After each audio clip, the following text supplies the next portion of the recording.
Hi everyone, welcome. Thank you all for joining us this afternoon for the Human Rights Lawyers Association's first ever online event. We're really grateful to Garden Court Chambers for sponsoring us today and for providing the facilities to host this meeting. I'm Zara, I'm an executive committee member of the HRLA and a people barrister at Garden Court. If you're not already an HRLA member, I would please encourage you to join us. We host regular events on topical human rights issues with speakers from across the profession. Our next event will be in June, examining the gendered impact of COVID-19. Karen, our administrator, will post details of how you can join the HRLA in the chat box, and you can also email her with any questions at administrator@hrla.org.uk. Turning to today's event, we have a brilliant lineup of speakers who are going to be discussing some of the many civil liberties threats we've seen emerge from the COVID-19 response. We know that people in immigration detention or prisons remain at increased risk of contracting the virus, drawing into sharp relief the safeguarding failures inherent in these institutions. The pandemic has also exposed and exacerbated existing inequalities in society, for instance, through police overreach, as well as generating new and unprecedented challenges from criminal convictions for offences that don't exist, to significant privacy implications resulting from our increased reliance on technological solutions. All of our speakers today have been at the forefront of tackling these difficulties over recent weeks, both ensuring that those from marginalised and vulnerable groups are protected, and also looking ahead to see how we can utilise the various legal and policy interventions stemming from the pandemic to support long-term and systemic change. With that in mind, we're really lucky to have Chris Butler from Matrix Chambers speaking about immigration detention, Michael Etienne from Number 5 speaking about the policing response, Kirsty Brimlow QC from Doughty Street Chambers speaking about prosecutions, Dr. Laura Janes from the Howard League for Penal Reform speaking about prisons, and Hannah Couchman from Liberties speaking about surveillance and data rights. Each speaker will present for about 10 minutes, and then at the end we should have about 20 to 30 minutes for questions. Now, given the new circumstances we find ourselves in, I would ask you please to keep your questions or comments to the end of all the speakers' presentations. I'll indicate when the question session is open, at which point I'll invite you to type your question or comment into the chat box. If you want your question to be directed to a particular speaker, please indicate this. And if you want, please do include your name, role, and organisation. I'll then read out as many of the questions and comments as I can, and I'll give the speakers an opportunity to respond. Also, if you have any issues with your connection during the event, there are some links that the webinar team at Garden Court have posted in the chat box. So without further ado, we're going to start with Chris Butler from Matrix Chambers. Chris is a leading barrister in public and human rights law, and he recently represented Detention Action in their seminal challenge over the government's failure to safeguard all those in immigration detention from COVID-19. And the challenge actually forced major rapid concessions from the government, including the release of 350 people in 1 week and a halt on new detentions of people facing removal to 49 countries. So Chris, I'll hand over to you. Thanks very much. So I'm going to talk about the human rights implications of the Home Secretary's exercise of immigration detention powers during the COVID pandemic.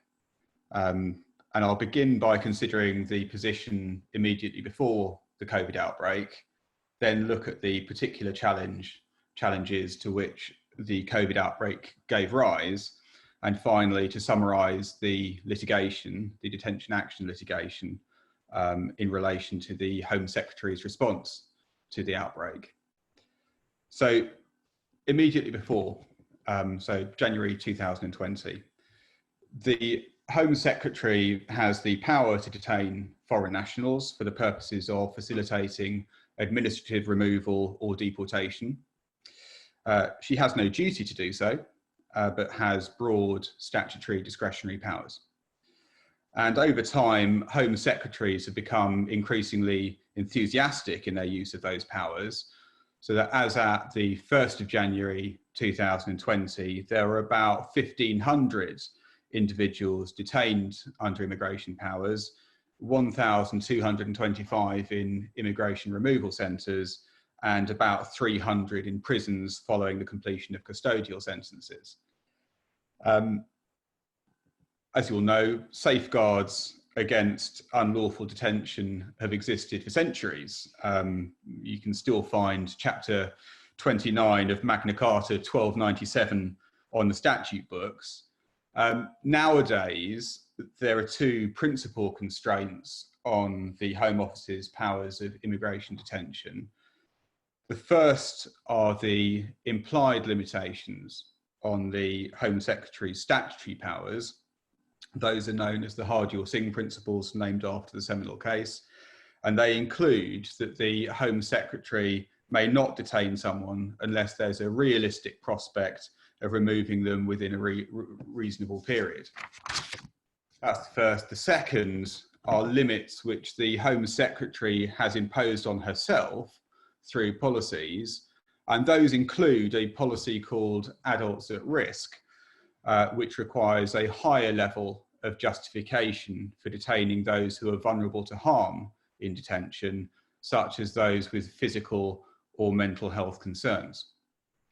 Now, in his book, The Rule of Law, Lord Bingham suggested that the words of Magna Carta should be inscribed on the stationery of the Home Office.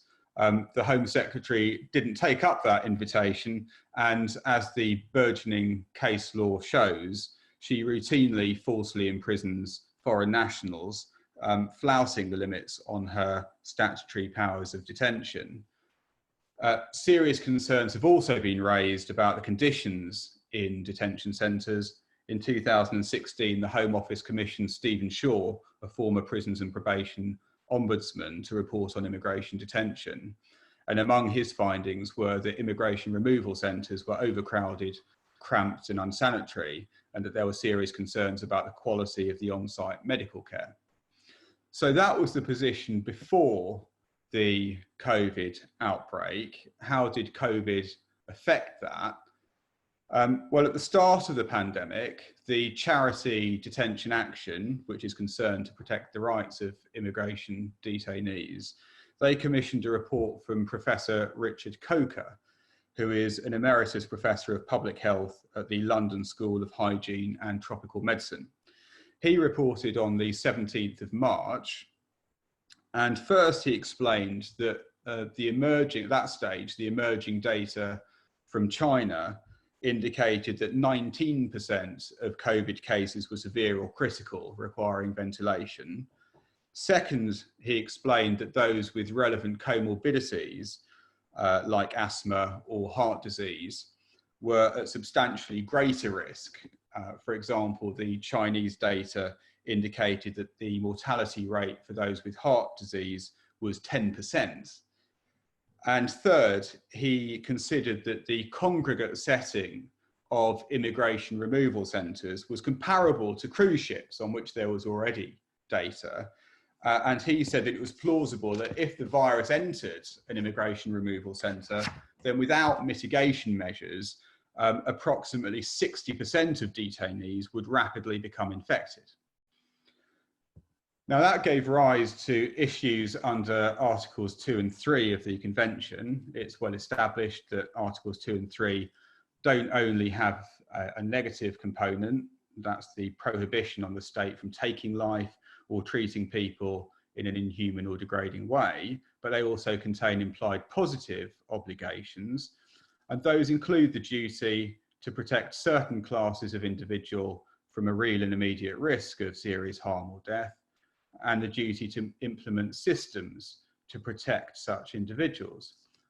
Now that was relevant to immigration detention because the paradigm class of persons to whom a duty may be owed are those over whom the state exercises complete control through detention.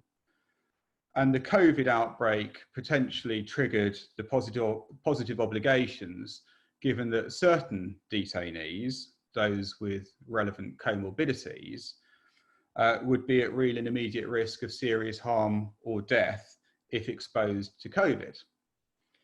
Now, the Article 2 and 3 obligations don't require the state to obviate the risk, rather to take reasonable measures to minimise it. The problem was that at the start of the outbreak, the Home Secretary was not even applying the government's advice to the general population. Standard of hygienes were poor, as Stephen Shaw had reported, and detainees were not routinely supplied with soap or disinfectant. And social distancing was largely impossible because many detainees had to share cells and communal dining facilities, and officers and visitors came and went from detention centres. The COVID pandemic also affected the Home Secretary's powers of detention. As I said, one of the implied limits on the statutory powers is that she can't detain someone unless there's a realistic prospect of removing them within a reasonable period.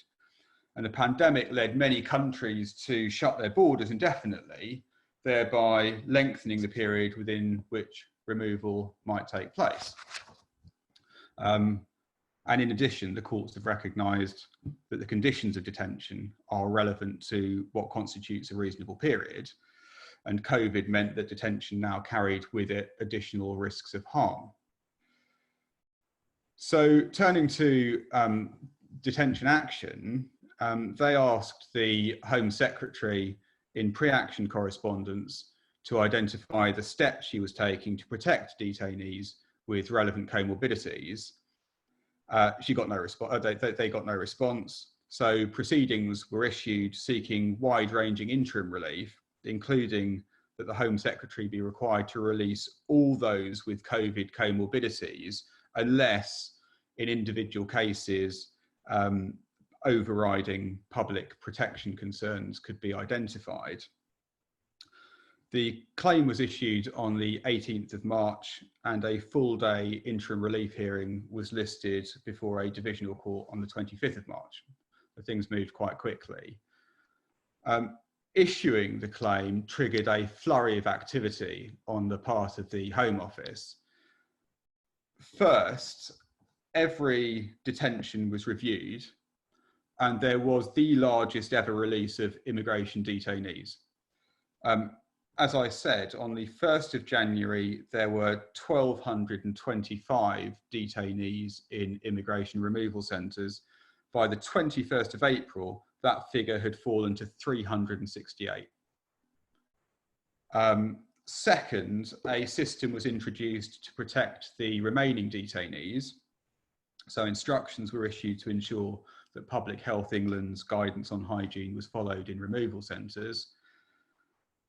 Detainees with relevant comorbidities were to be treated as falling within the highest level of risk, that's level 3 of the adults at risk policy, and that meant that they had to be released unless removal was set for a date in the immediate future, or there was a serious public protection concern.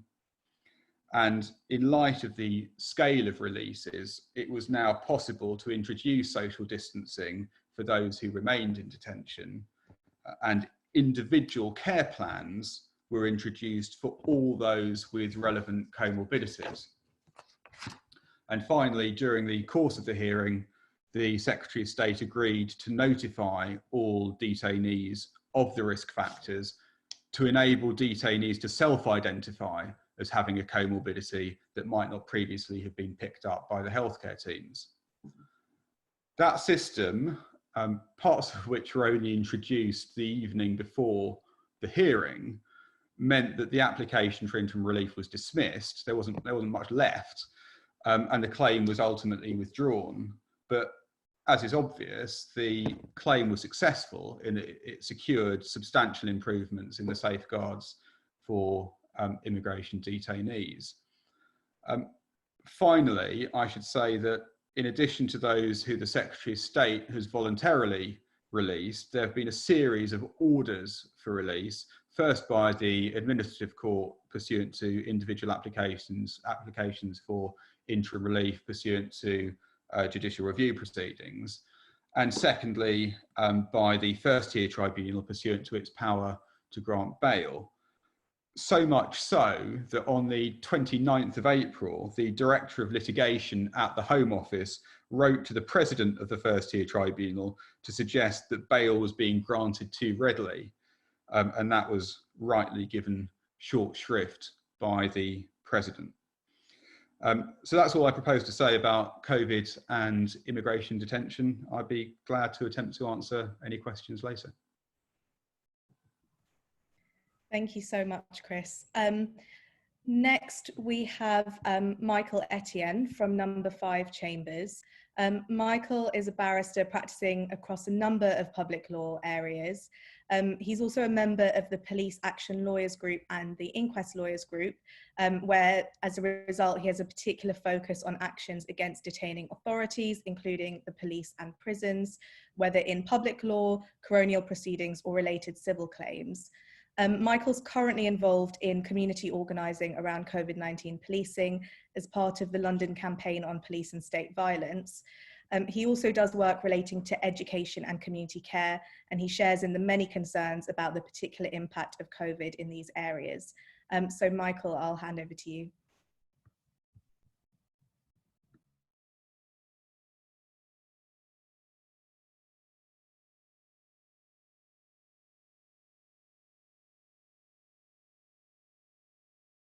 Michael, you need to unmute. Michael, you're on mute. I'll just unmute you now. Might be a good place to start, mightn't it?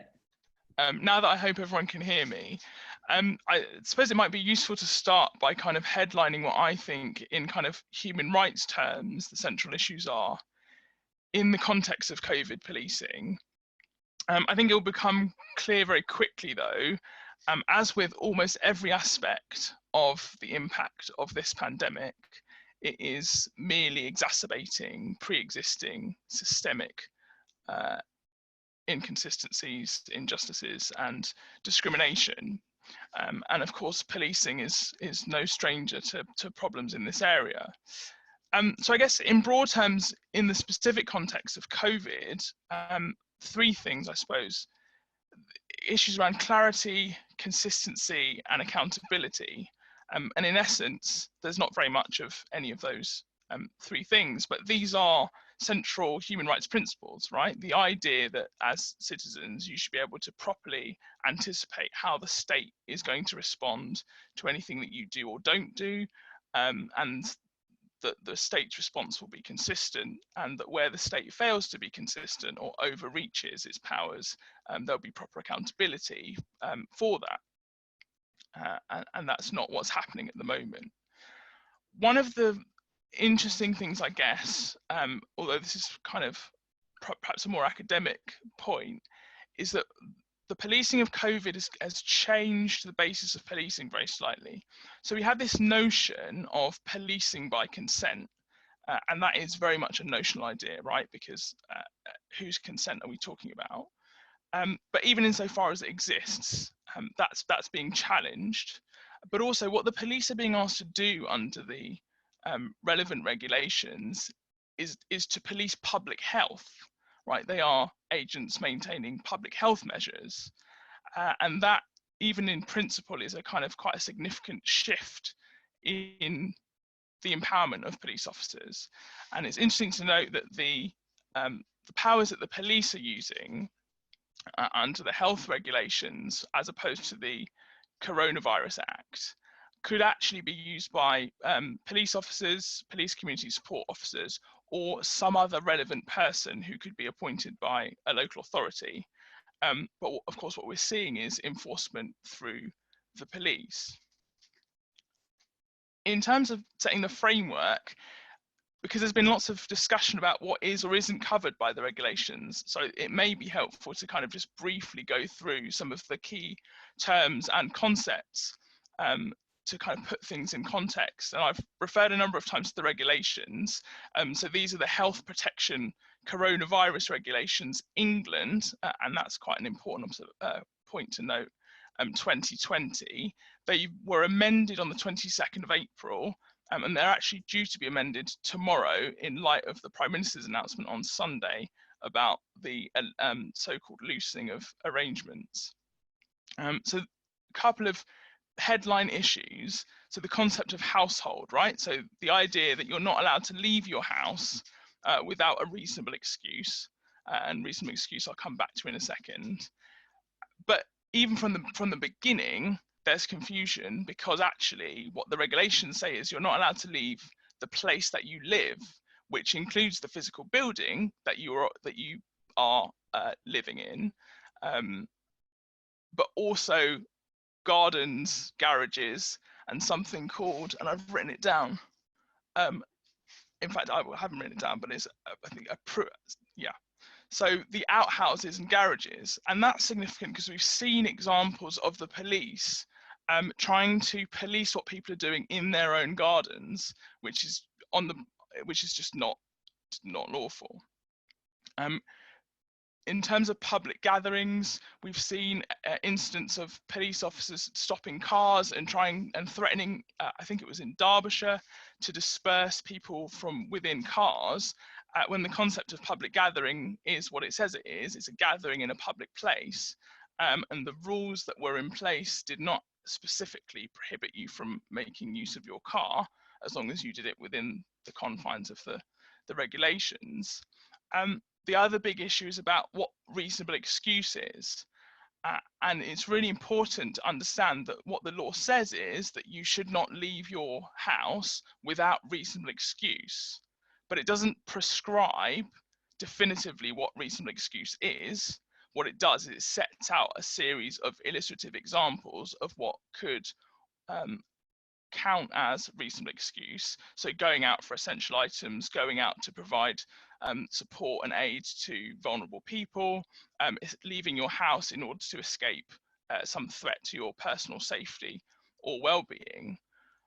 But what that means by defining it by reference to reasonable excuse is actually there's a lot of discretion in the power of police officers in deciding what is or isn't a reasonable excuse if it doesn't fall within the specific list of things that are cited in the regulations.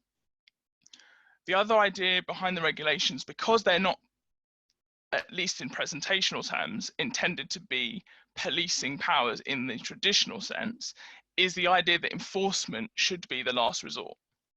So that's one point. So we shouldn't really get to a point of enforcement until quite far down a line of events that actually starts with this notional idea of explaining, engaging, and encouraging the public to understand why they may or may not be in breach of the regulations. But again, that's a message that has taken quite a long time to get across. Similarly, the police have the power to use force in the exercise of these powers. Now, it's interesting that the regulations expressly make provision for the use of force. You might wonder whether that's strictly necessary, given that there are a range of powers that the police can rely on in the use of force anyway. But again, the concept that's behind all of that is the idea of police officers taking action which they consider to be necessary and proportionate. But again, it's the assessment of the individual police officer as to what in their judgment is necessary and proportionate, which again means from a citizen's point of view that actually in the moment of an encounter with the police that you have very, very little control as to how your interaction with them may or may not go. Also worth noting that the statutory power of arrest has been expanded by the regulations to include arresting a person in order to maintain public health, which, as I indicated earlier, was quite a significant development. Now, what we've seen is an inconsistency in the application of these powers. So, for example, on the same day that we saw people in a village in Warrington congering in the street, a man was being tasered by police in Manchester. And that, I think, is perhaps the starkest illustration of the point that I made at the beginning, which is a lot of the issues that are arising in the policing context are an exacerbation of what we've always seen historically, which is those who are experiencing the enforcement end of policing powers are typically those in urban areas, typically those who are disproportionately represented in the use of force, whether that's by way of enforcement, potentially, and certainly physical force. And that's obviously a concern because if we're all allegedly in this together, that consistency is absolutely crucial. One of the difficulties is that there is no formal way of challenging the issue of penalty notices. I know that's something that Kirsty's going to come on to in the context of the CPS committing to review prosecutions, but short of prosecutions, there's a lack of clarity about what you can do if you think you've been wrongly subjected to these penalties. And that's particularly important because if you're potentially faced with the choice of paying a fine, which is due to go up quite considerably, or taking your chances and arguing your case out with the magistrate. And again, those who are feel most able to take that chance tend to be those typically who are least likely to be the subject of enforcement measures. So a whole range of issues that exacerbate some existing problems that are really causing some quite anxious concern at the moment.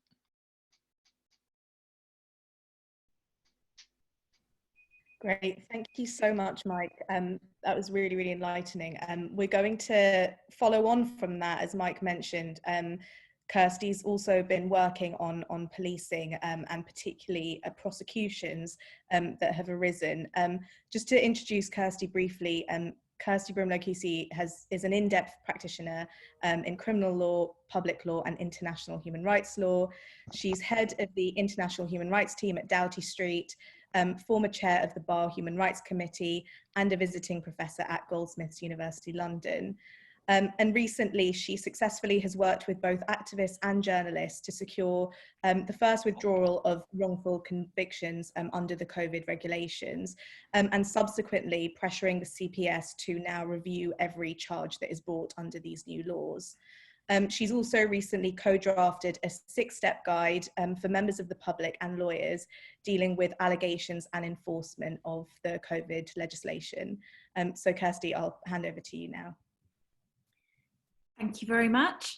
And thank you very much for the invitation to speak as well, and for the organisation. I'm going to share some PowerPoint slides.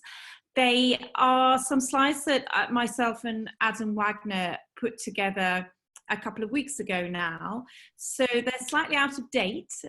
Everything's moved very quickly, and I'll update them as I go along. But as Michael has said, the regulations themselves are actually going to be amended, probably from tomorrow, but we will wait and see. So I'm just going to try sharing so you can see my screen, hopefully.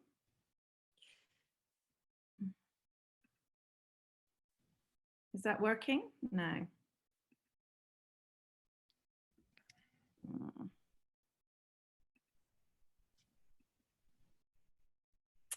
Okay. It might take a couple of seconds to come on, but yeah, if you try the share screen function at the bottom and just... Yeah, I've been doing that. Try again. Try this time.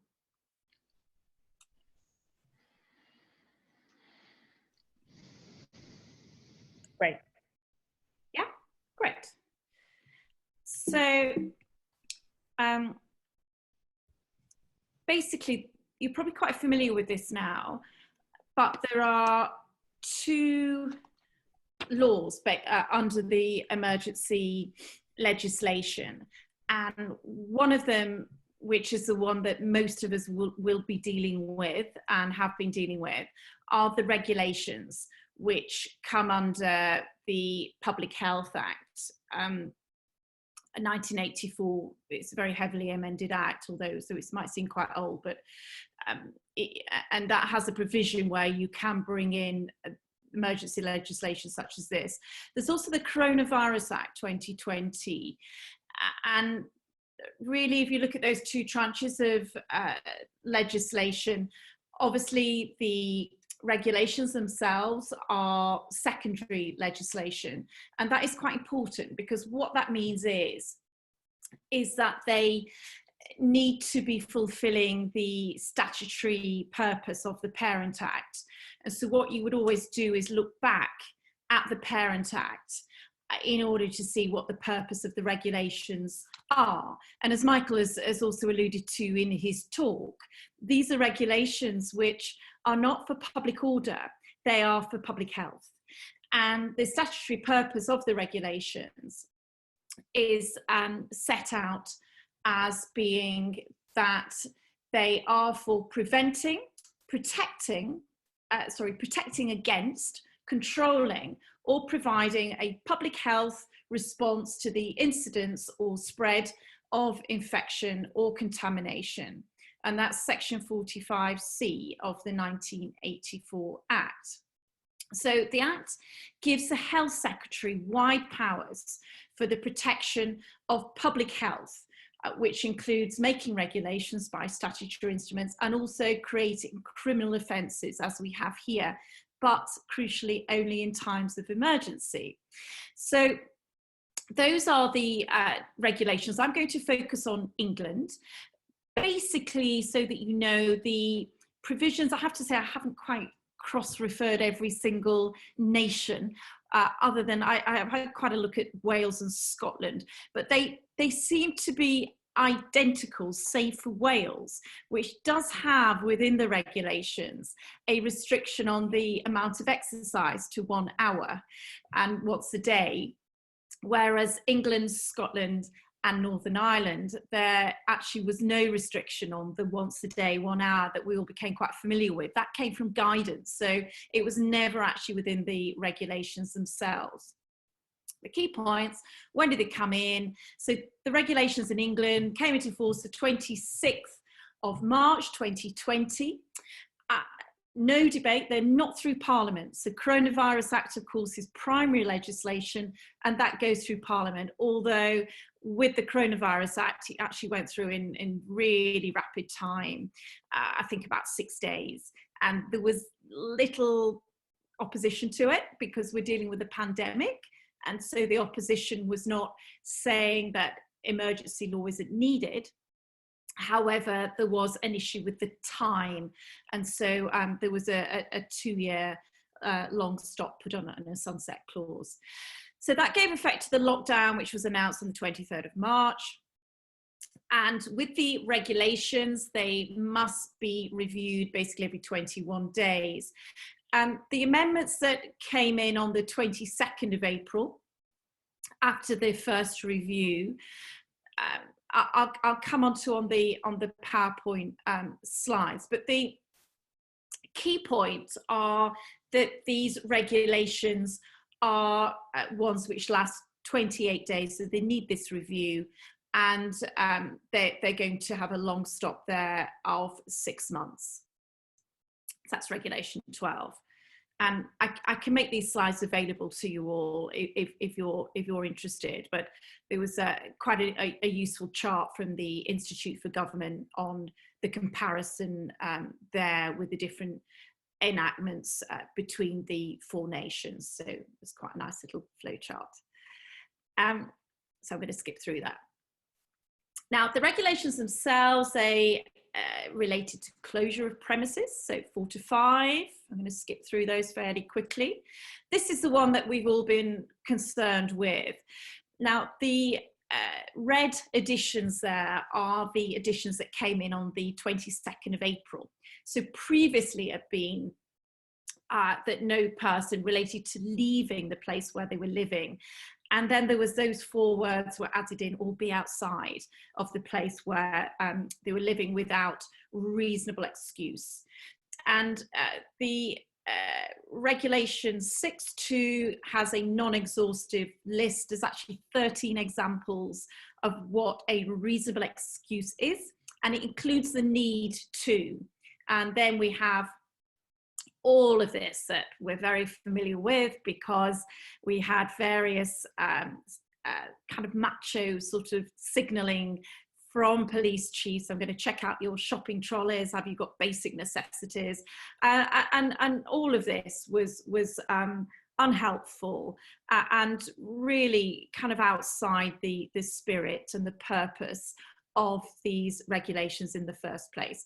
So taking exercise either alone or with other members of their household. What's changing is, as you probably will have heard, and it's set out in the guidance that was published yesterday, is that the exercise is going to be such that it's not just with members of your household, but it can be with a member outside your household, which makes no sense. So you can have your exercise with a parent perhaps who lives outside your household, but not with both parents living outside your household. And you have to keep the social distancing. So again, you presumably can have a game of golf or tennis in your exercise, but other types of exercise you have to be careful about. The other aspect that's going to come in is, obviously we've heard a lot about the travel for the purposes of work.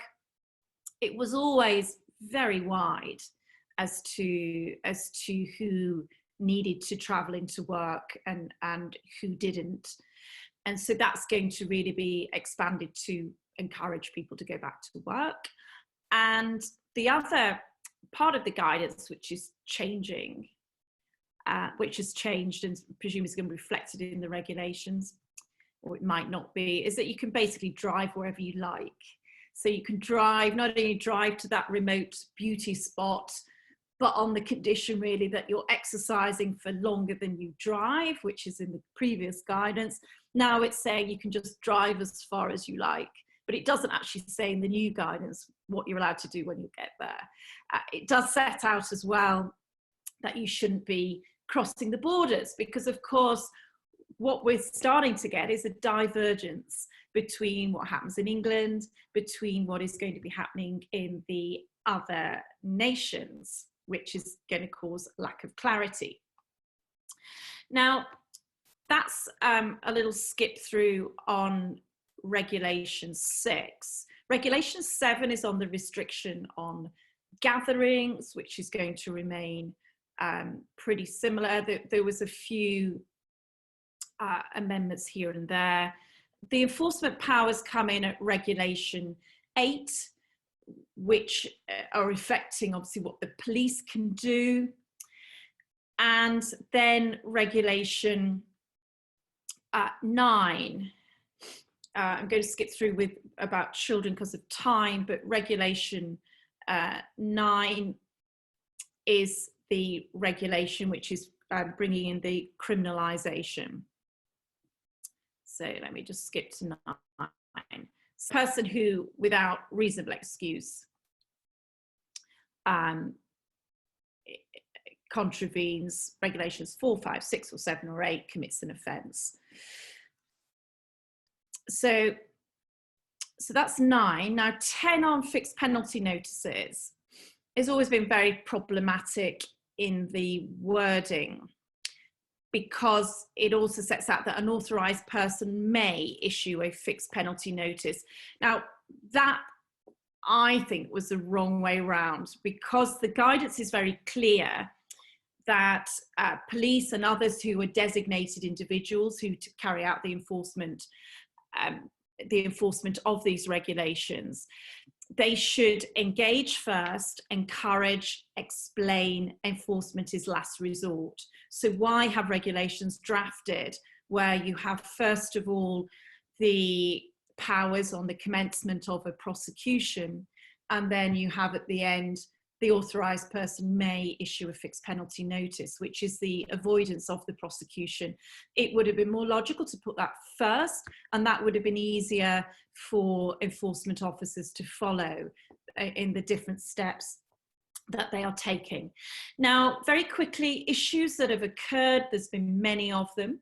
The Coronavirus Act is 2020, brings in powers, particularly under Schedule 21, which are there to assist the public health officials. So it's giving powers basically when you've got somebody that is a reasonable suspicion somebody is potentially infectious, then there's powers to direct or take them to a place for assessment or screening.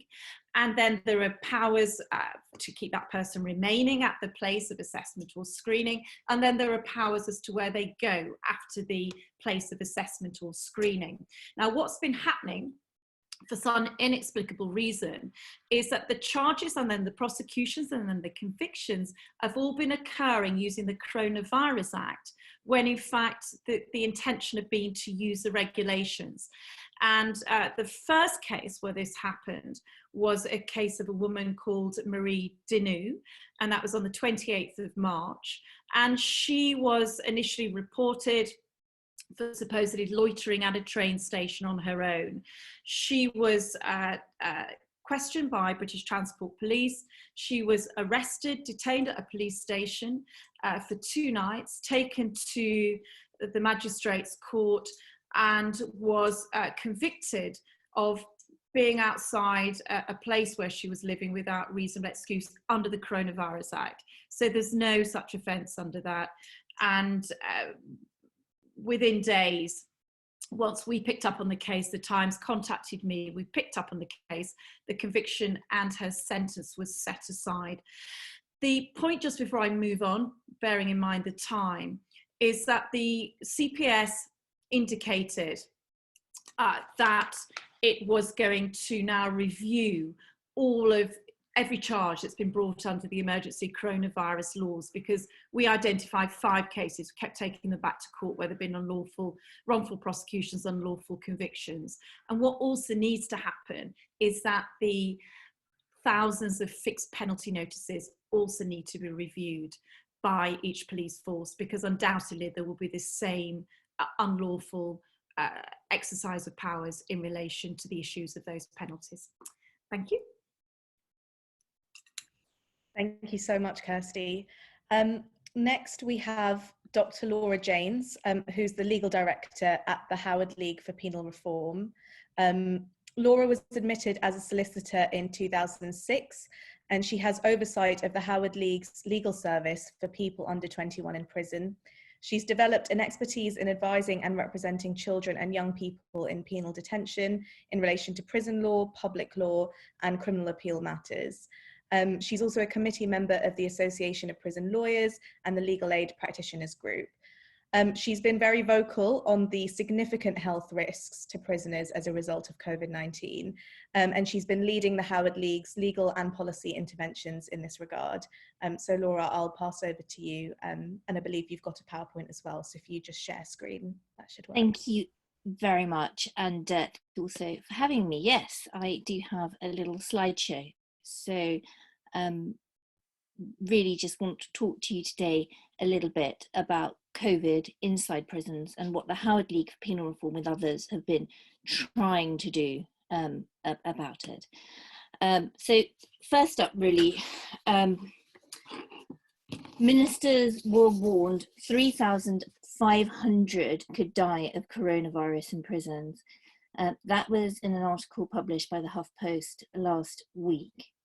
The information only came to light as a result of documents published by the Howard League and the Prison Reform Trust, and they were secured under the pre-action protocol for judicial review. We challenged the failure of the Justice Secretary to release a substantial number of prisoners following his promise to do so on the 4th of April, when he said he would release as many as 4,000 people from prison to save lives in response to the pandemic. Let's just go back to that headline. Ministers were warned 3,500 could die from coronavirus in prisons. Just to put it in context, the prison population is currently 80,000.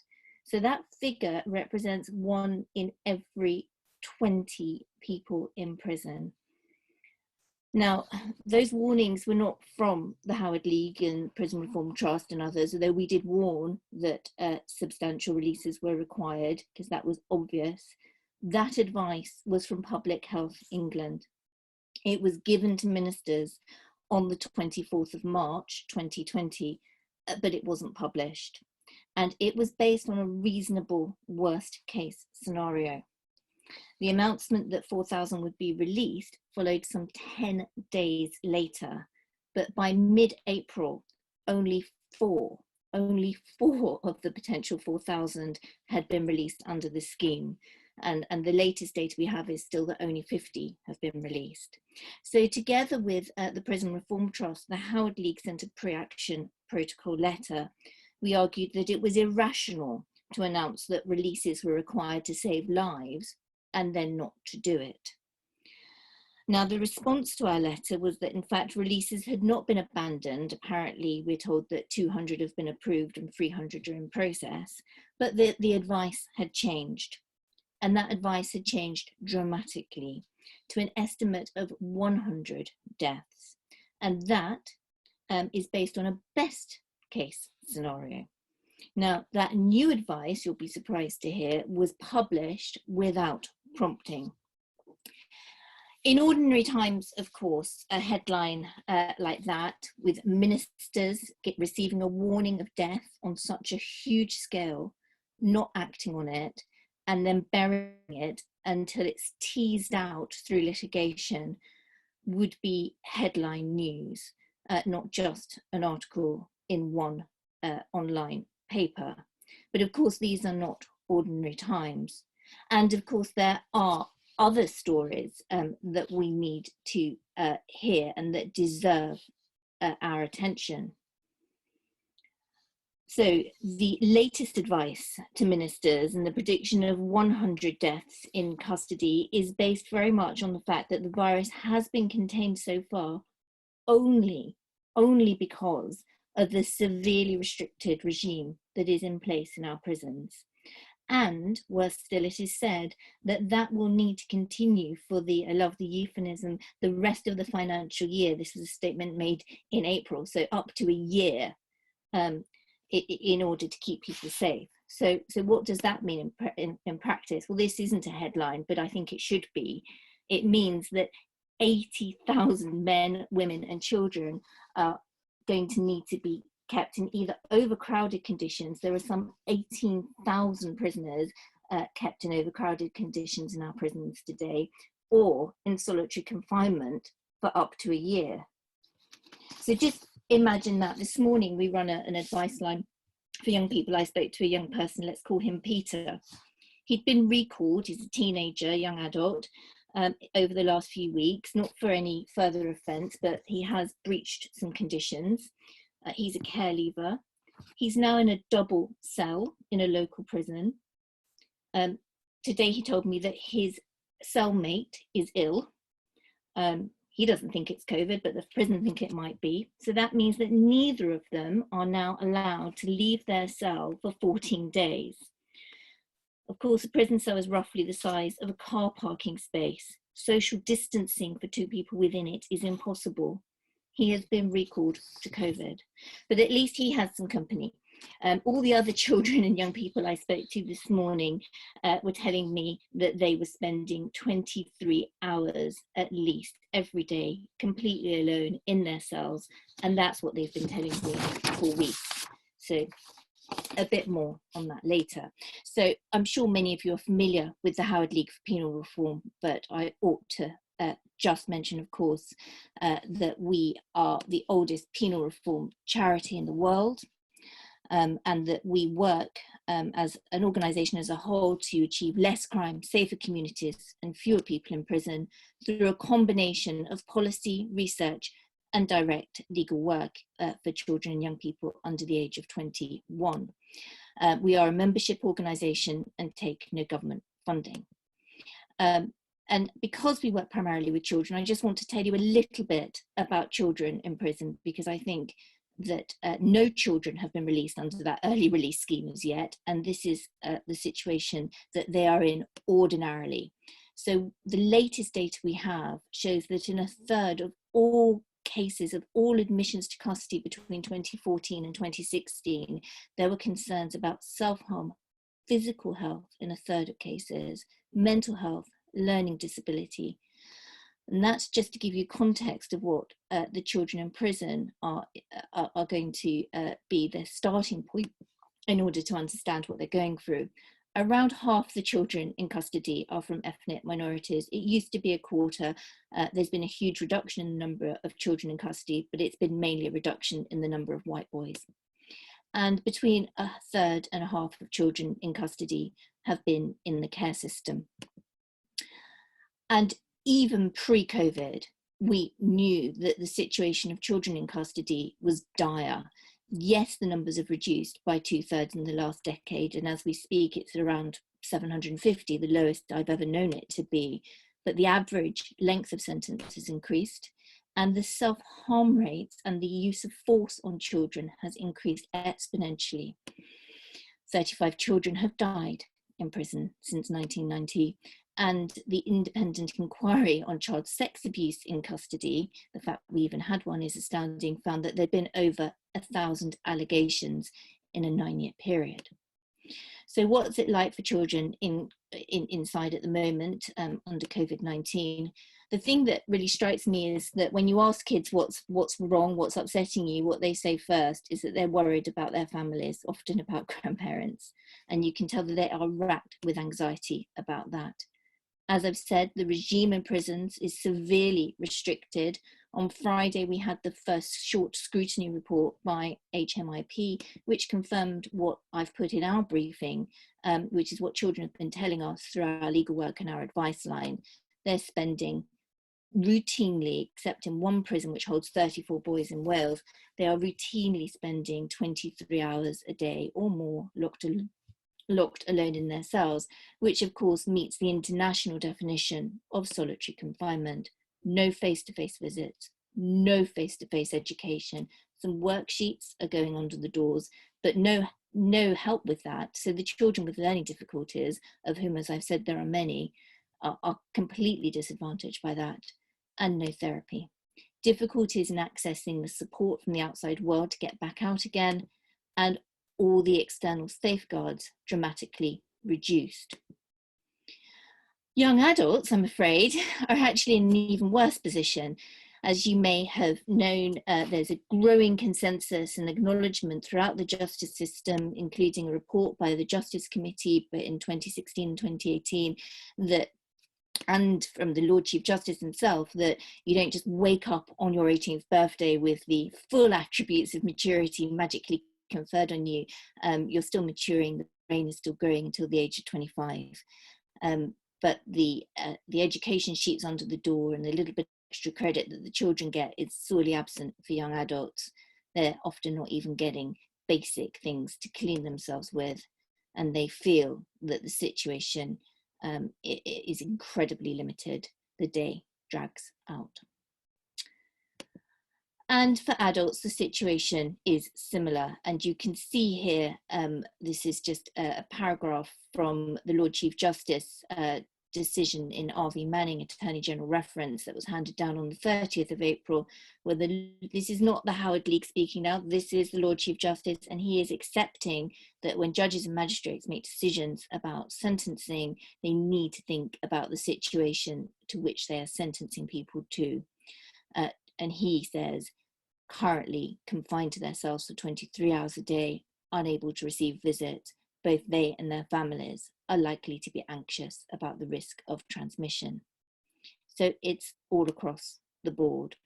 Now, here you can see the number of confirmed cases, which is now reaching, the orange line is for staff and the blue line is for prisoners. Now, I have to caveat this with the fact that you only become a confirmed case if you're a prisoner when it gets so bad that you have to go to hospital. And any of us working with people in prison will know that things have to get pretty bad before you go to hospital. So this is likely to be the tip of the iceberg, and everything that Chris said. And in fact, we also commissioned a report from Professor Coker about the risks of COVID in congregate settings apply to prison, of course, as well as immigration detention. So what's the Howard League doing? Well, I think we've done little else, of course, over the last 8 weeks, and everything that we've done I've tried to put on this page on our website, so everything is as open and transparent as possible. We've also continued to keep our legal service going, working remotely, and our advice line is open every morning, and we're working perhaps at full speed, busier than ever before. We've been working, of course, intensely through our policy and campaigns methods as to do what civil society organisations should do: ask questions, shine a light and challenge. As I've already mentioned, we teamed up with the Prison Reform Trust to prepare for a possible legal challenge in respect of the failure to release prisoners. We also published our report, as did Detention Action from Professor Coco, and I know that that's been very helpful for lots of individuals.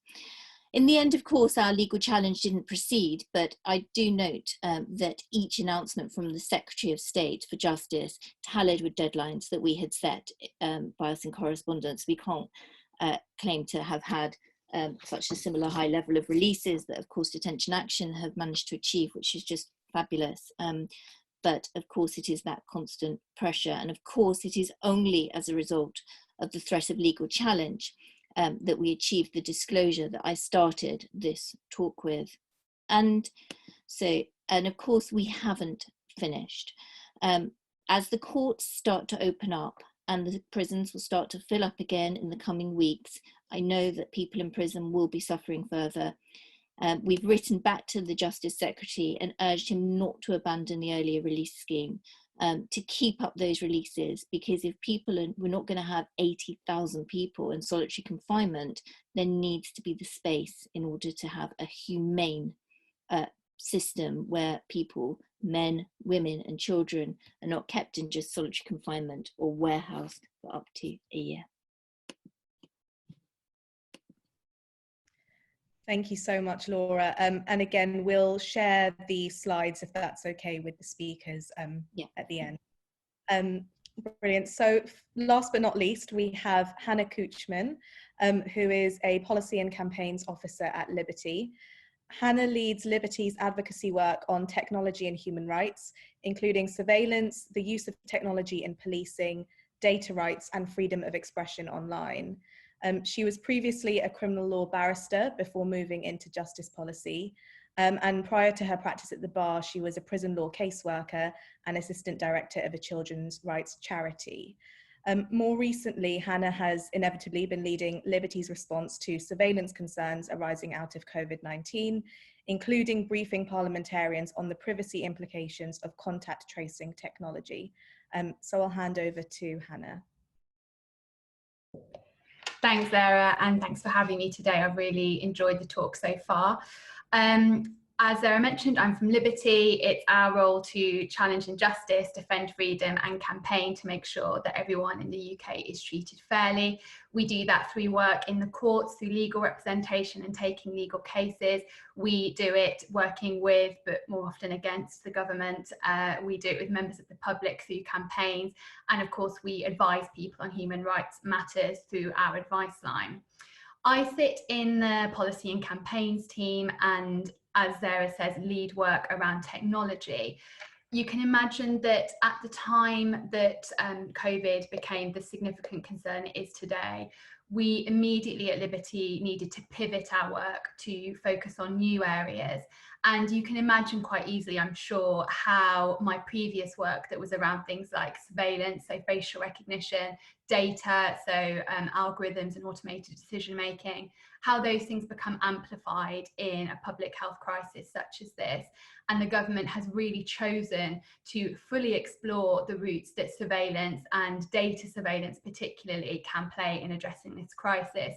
I would posit that that's reasonable to investigate those opportunities, but what has happened is that we have held up these what I would call a digital sticking plaster, something that sounds innovative but actually endangers our rights and realistically isn't going to work.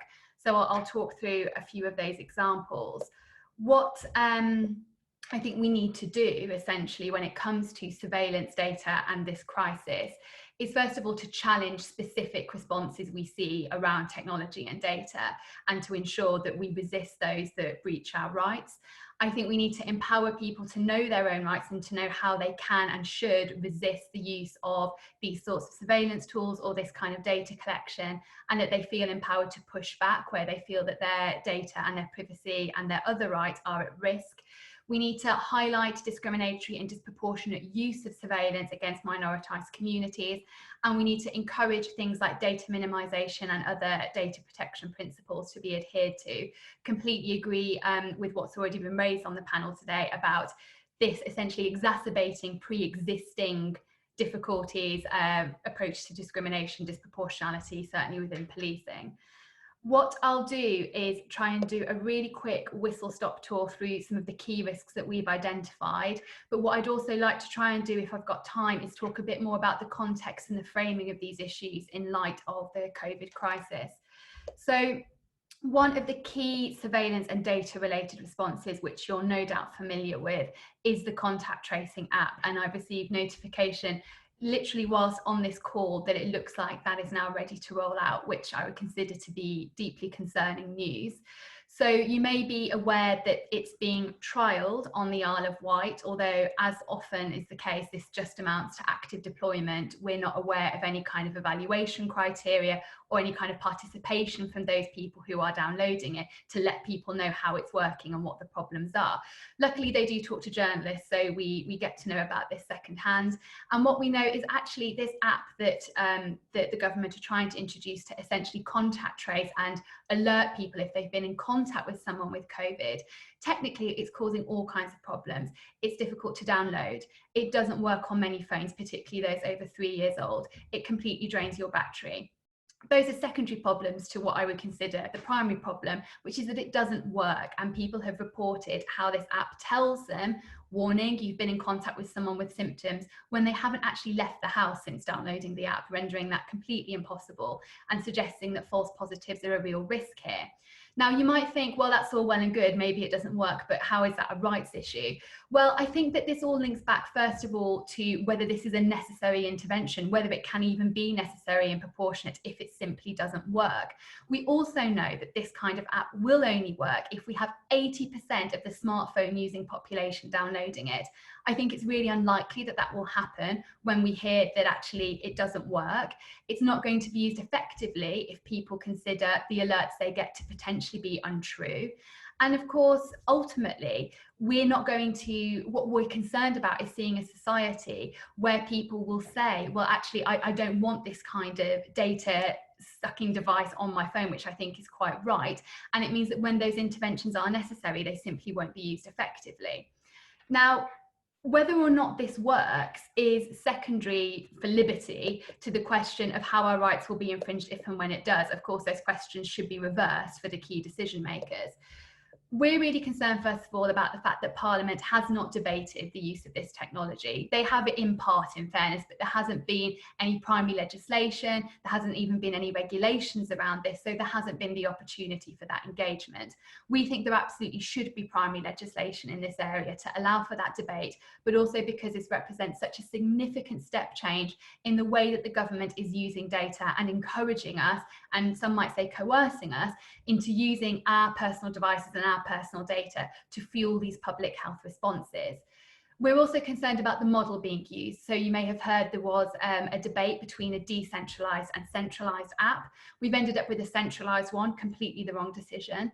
That sends our sensitive data to a centralized database that the government has control and oversight of, when actually a decentralized model works just as well for contact tracing purposes, but it allows you to keep that sensitive data on your own device. It doesn't get sent anywhere. The government have not put forward an adequate justification for why they've chosen to go with this different model. Our concern, of course, is it's because they want to use that data for other purposes. To some extent, they've been transparent about that. They've talked in some locations about secondary data analysis. And what we would say is that that's patently inappropriate when what this is being sold as is a contact tracing app. That's the purpose that it should serve, and no more data should be gathered than is necessary for those purposes, particularly when people are going to be downloading it for that purpose and frankly are unlikely to be aware of any other additional purposes. That links into voluntariness. So we're hearing from the government that no one will be forced to download this app, and that's obviously welcome news. But there are other ways that people could be inadvertently or perhaps intentionally coerced into using this tool. We're already hearing language from the government around this is about keeping you and your community safe. So there's a lot of emotional blackmail going into this, essentially, particularly given that it doesn't work. But also people will be keen to return to normal life as soon as they can.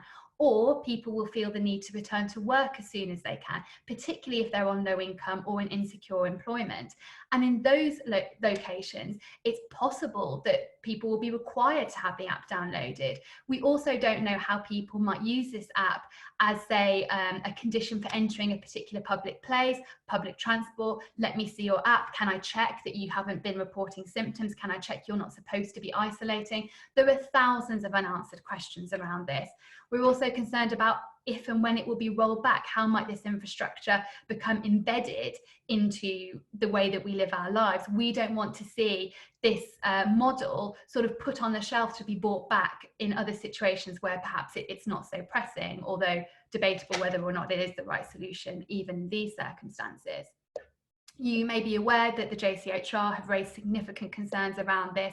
I am hearing that the government are building an alternative app, the decentralised version that we have been calling for, in case they want to switch. A laudable idea it might seem, but actually switching midway through the launch and use is going to cause disasters in terms of interoperability between different devices. They need to change app model prior to launch, in our view, and we're still pushing for that now and hoping for that now. Another tech response that we're seeing around data and big tech is what's called the Nhs Dashboard. This is about the NHS mapping its response to COVID-19. Again, some of this completely understandable and necessary. They want to gather data together and potentially use that to make decisions about resource allocation. That bit gets slightly concerning. Where it gets extremely concerning is who they're doing this in partnership with. Amazon, Microsoft, Palantir, Faculty, all big tech companies that profit from data that are understandably, because they're companies, profit driven, and getting their hands on our sensitive data and getting embedded and feeling indispensable to our public services, what we would say is an incredibly dangerous state of affairs. We know that these private companies are motivated by profit. We know that they are using surveillance as a great income generator, and putting them at the heart of this public health response, we think is extraordinarily risky, giving them access to that data. Now, at this stage, it's unclear what data that might give them access to. It may be that it isn't sensitive health data. We don't know that yet. But even if it isn't, it still raises those important questions about what the role of these companies should ever be in our public services. You may also be aware that some of those companies particularly have been implicated in significant human rights abuses, and we can talk about that in more detail in questions if that's helpful. A couple of other things to mention, sort of surveillance and data related interventions that were responses to COVID. One is heat mapping location data from phones. That ended up sort of paling into insignificance compared to the much more intensive contact tracing app. But there are still significant issues around that. And again, embedding a model around this kind of data sharing and giving governments access to this data and what other purposes they might use it for. A final thing, well, actually just try and squeeze in two. So police surveillance, how they're using technology. I'm sure you all saw the use of drones and how that was used to effectively name and shame people on social media into following laws that literally did not exist. And there are covert surveillance powers. So we're really concerned about the ways in which covert surveillance powers might be used in response to COVID-19. Of course, because they're covert, there's a real lack of transparency, a complete lack of transparency. And so it means that we can't be sure, but some things that gave rise to concerns were things like IPCO, the Investigatory Powers Commission, saying that they needed potentially more judicial commissioners to review warrants. Makes sense given the risk of COVID, but they also wanted to extend time periods for things like urgent warrants. It made us wonder whether they're anticipating an influx of warrants at this time, because that's essentially taking their capacity over and above what they had pre-COVID.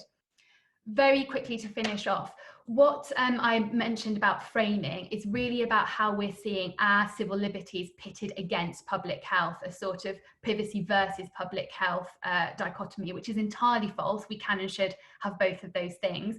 It also means that if we see to this model, if we accept that that's the choice we're making, which I absolutely don't, we're also ultimately accepting this idea of private companies coming in and assisting us, in a sense, this sort of tech solutionism, that actually it's big data and tech that holds the solution here, when actually, exactly as has been recognised throughout this panel, the problems that are exacerbating COVID are pre-existing and extraordinary, and essentially don't need Google to solve them. They need a much more holistic response that really considers getting to underlying and systemic problems within all of the systems that the government runs. Thanks. Thank you so much, Hannah, and to all our speakers.